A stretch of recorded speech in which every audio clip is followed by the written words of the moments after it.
This week's portion, Acharei means after the death in Hebrew, and it speaks about what happened after the death of the two sons of Aaron, Nadab and Abihu, who offered strange fire before the Lord. Now there is endless speculation about what constituted this strange fire, and there is also infinite conjecture as to why what these two individuals committed resulted in their demise.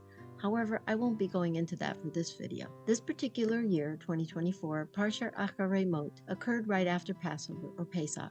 After all of the death that is discussed during Pesach, especially the death of the firstborn, I was looking forward to working on a more light-hearted topic for this week's video. Nevertheless, the title of this parsha, After the Death, has recurred incessantly in my mind during these past few weeks. During that time, as I prayed to the Lord about what this week's video should be about, I came across a YouTube video about the Holocaust, which went on to describe various reasons why people deny that it ever happened. After many requests for confirmation, the Lord made it clear that the premise of that particular video would constitute part, but not all, of the idea behind this week's message.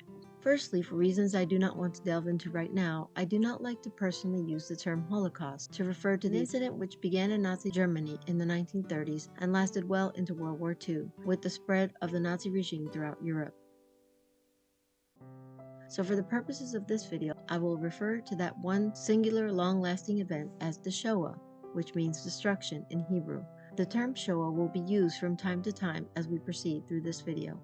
Furthermore, what I am about to state here might not be a very popular stance, but I must say that I am a die-hard believer in people's fundamental right to believe whatever they want to believe. I will hopefully never say to anyone that they need to believe what I say, or that they should adhere to any preconceived set of beliefs promoted by anyone, except what is in the scriptures. I may not accept other people's views or adopt their views into my own life, but with regards to certain aspects of history, I pray that people will do their own research and that the Lord will ultimately guide people to their own conclusions. Back to the video about the denial of the Shoah, I do believe that the Shoah actually happened, but I do respect people's right to believe that it didn't happen and their right to state as much. That is just their right, and I would never want to infringe on anyone's right to believe what they want to believe or say what they want to say.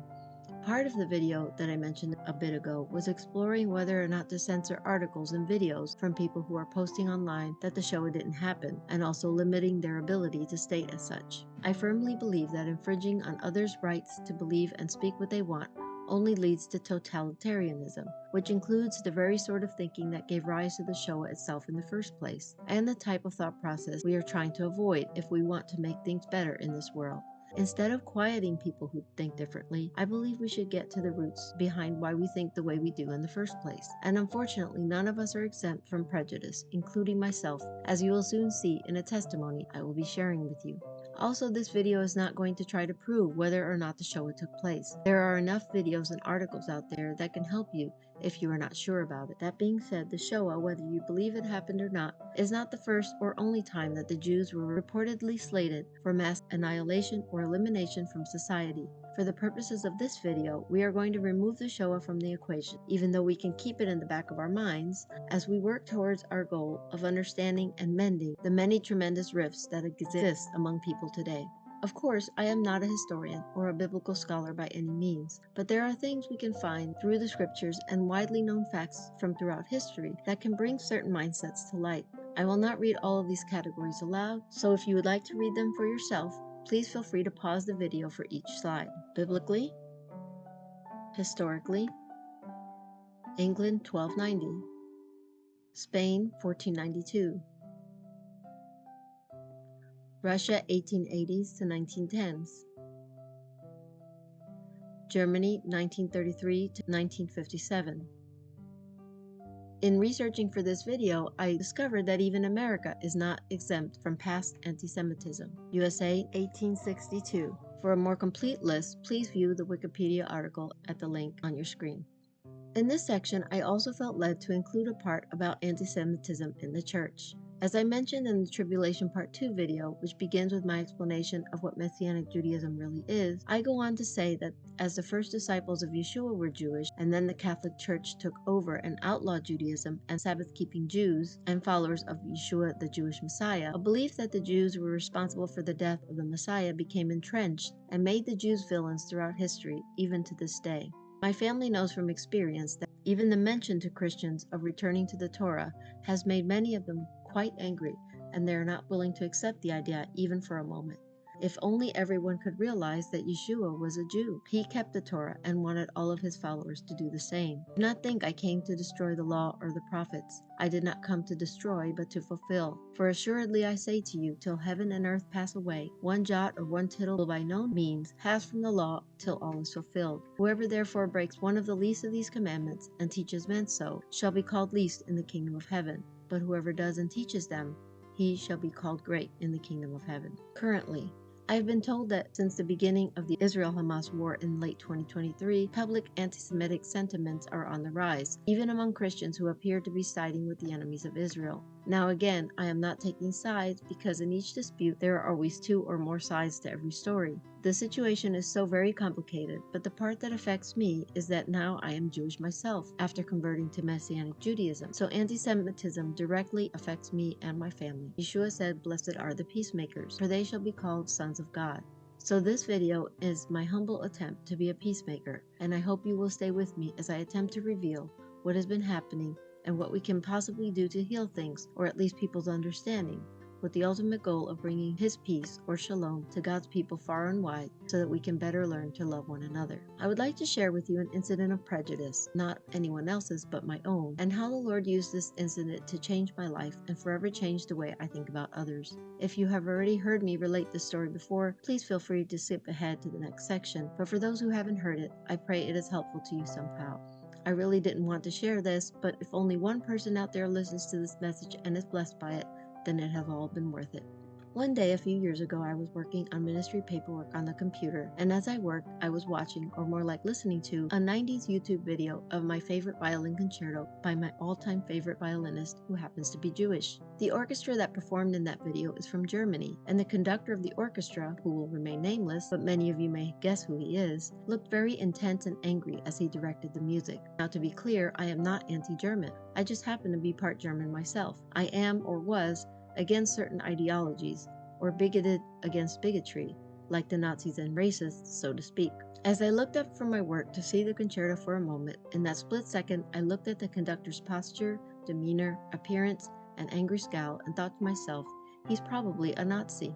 It was almost like time stopped and I heard a voice say, "Look him up." That request sounded reasonable, so that's promptly what I did. After just a few clicks on the computer, I learned that not only was this conductor not a Nazi, he was actually a Jewish man himself, who was actually longtime best friends with the aforementioned favorite Jewish violinist. For the next few weeks, I was relentless, going on rabbit trail after rabbit trail, learning about this prodigiously gifted conductor, classical pianist, and all-around musician. This man was born and lived a good part of his young life in a country where Nazis and Jews actually lived in harmony together, thus he didn't comprehend what prejudice was. At the age of 10, he and his family moved to Israel. Later in life, he co-founded an orchestra which unites people of different nations and religions, including Israelis and Muslims, to play beautiful pieces of music together as one. This man would take his musicians on tours of former concentration and death camps throughout Europe to help them experience firsthand the impact that hatred and prejudice have on the world.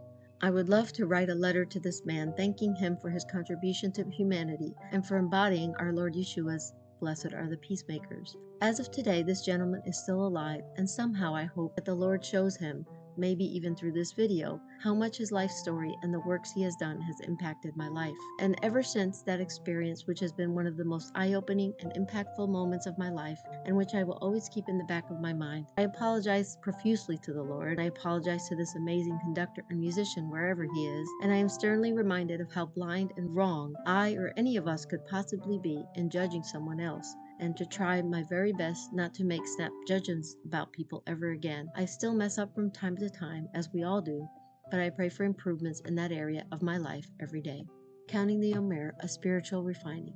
Right now, in this year that this video is being posted to this channel, we have officially begun counting the Omer, which is the 50-day time of renewal between Bikurim, or first fruits, and Shavuot, or Pentecost. This is the time when we all customarily reflect on our spiritual condition and seek more obedience to the Lord's word. Shavuot is the time that we commemorate the receiving of the Torah on Mount Sinai, and it is also the day we remember another important event.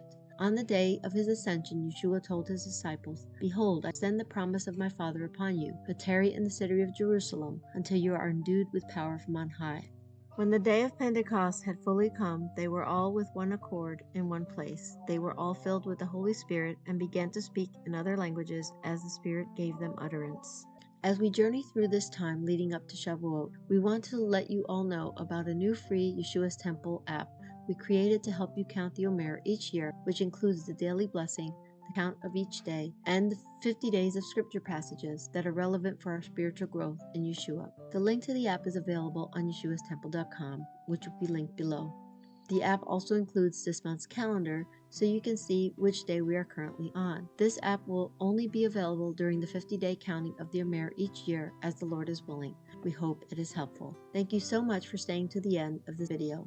May your Acharei Shabbat be blessed with the eternal love of our Messiah Yeshua, and may the Lord richly bless all of you and your families.